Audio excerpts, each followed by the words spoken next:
하나님 나라에 대한 소망을 가지고 있습니까?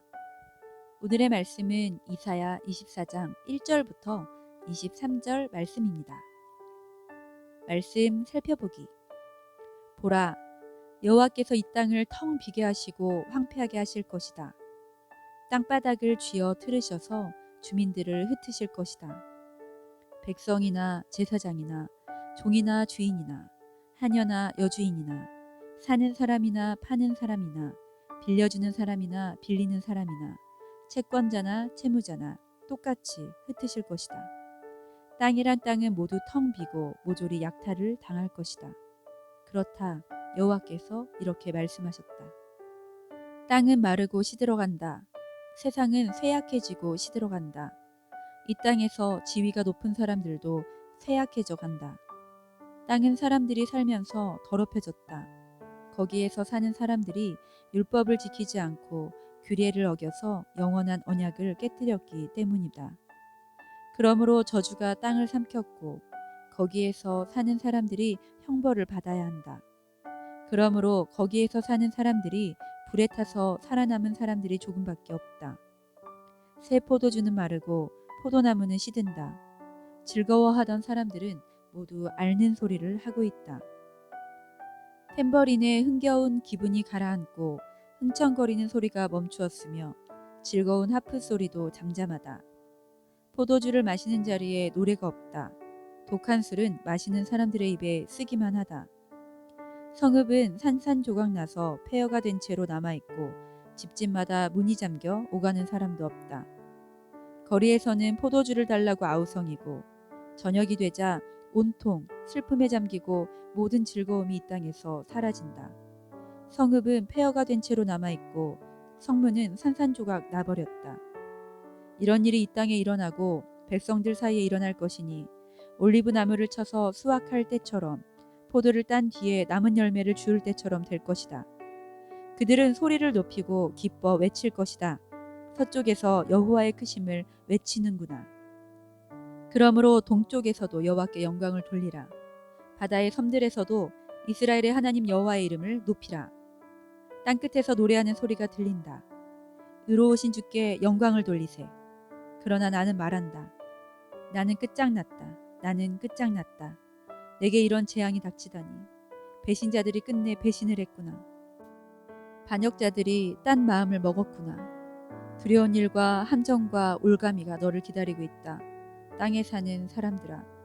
무서운 비명에 놀라 도망치는 사람은 함정에 빠지고 함정에서 기어 올라오는 사람은 덫에 걸릴 것이다. 하늘에서 수문이 열리고 땅의 기반이 흔들릴 것이다. 땅이 산산조각 나고 땅이 쩍쩍 갈라지고 땅이 마구 흔들린다. 땅이 술에 취한 사람처럼 휘청거리고 오두막이 이리저리 흔들린다. 자기가 지은 죄가 너무나 무거운 나머지 쓰러져서 다시는 일어나지 못할 것이다. 그날에 여호와께서 위에 있는 하늘의 권세들과 아래에 있는 세상의 왕들을 벌하실 것이다. 그들은 죄수들처럼 지하 감옥에 갇혀 있다가 오랜 세월이 지난 후 형벌을 받을 것이다.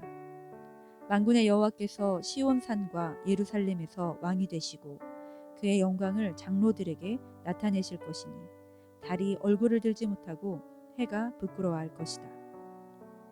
오늘의 팁 21절의 하늘의 권세들. 하늘의 권세들은 민족들의 수호천사나 신적 통치자들을 의미합니다. 다니엘에서 이스라엘의 수호천사인 미가엘이 페르시아 왕국과 헬라의 수호천사들과 싸웁니다. 여기서는 다니엘과 달리 여호와께서 직접 적대적인 하늘의 군대와 지상의 왕들 모두를 벌하십니다. 말씀 이해하기. 1절에 여호와께서 이 땅을 텅 비게 하시고 황폐하게 하실 것이다. 이사야 예언자 시대에 여러 나라를 향한 심판을 선언하셨던 여호와께서 오늘 말씀에서는 온 땅을 심판하십니다. 여기에는 예외가 없습니다. 누구의 땅이든 상관이 없습니다. 땅이 심판받게 된 이유는 사람들 때문입니다. 아담의 타락으로 땅이 저주받았던 것처럼 이사야를 통해 하나님은 다시 한번 이것을 선언하십니다.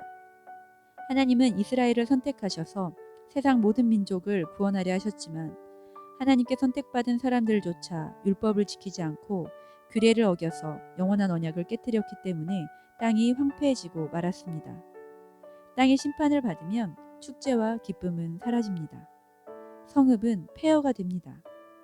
하지만 인간 때문에 저주받은 땅이 심판을 받은 후에는 땅 끝에서부터 여호와를 찬양하는 일이 다시 회복됩니다.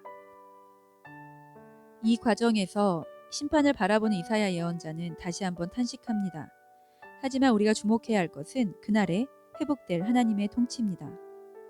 마지막 전쟁에서 패한 하늘의 군대와 땅의 왕들은 지하 감옥에 한데 갇혀 그곳에서 지내다가 오랜 세월이 지난 후 형벌을 받습니다. 이 싸움의 최종 목표는 여호와의 왕권을 세우는 것입니다. 만군의 여호와께서 시온산과 예루살렘에서 왕이 되시고 장로들 앞에서 영광을 나타내십니다. 하나님의 영광은 세상 어떤 빛과도 비교될 수 없습니다. 아시리아 제국 앞에 늘 위협을 느끼던 이사야의 원독자들은 오늘 말씀을 통해 온 세상의 통치자 되시는 여호와 하나님을 만나게 됩니다.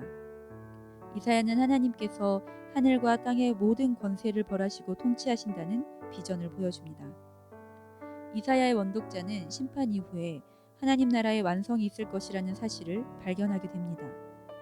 현대의 그리스도인들은 오늘 본문과 요한계시록의 말씀을 통해 예수님께서 이 땅에 오심으로 시작된 하나님 나라가 예수님께서 다시 오실 때 완성될 비전을 가지게 됩니다. 예수님께서 다시 오실 때 이 땅은 심판을 받게 되지만 하나님 나라는 완성될 것입니다. 우리 그리스도인들이 할 일은 예수님께서 다시 오실 때까지 소망을 가지고 믿음을 지켜나가는 것입니다. 말씀 따라 살아가기. 하나님 나라에 대한 소망 가운데 살아가고 있습니까? 하나님 나라를 위해 지금 내가 헌신하고 있는 일은 무엇입니까? 말씀대로 기도하기. 이 땅의 모든 교회들이 예수님께서 다시 오실 길을 예비할 수 있도록 함께 기도합시다.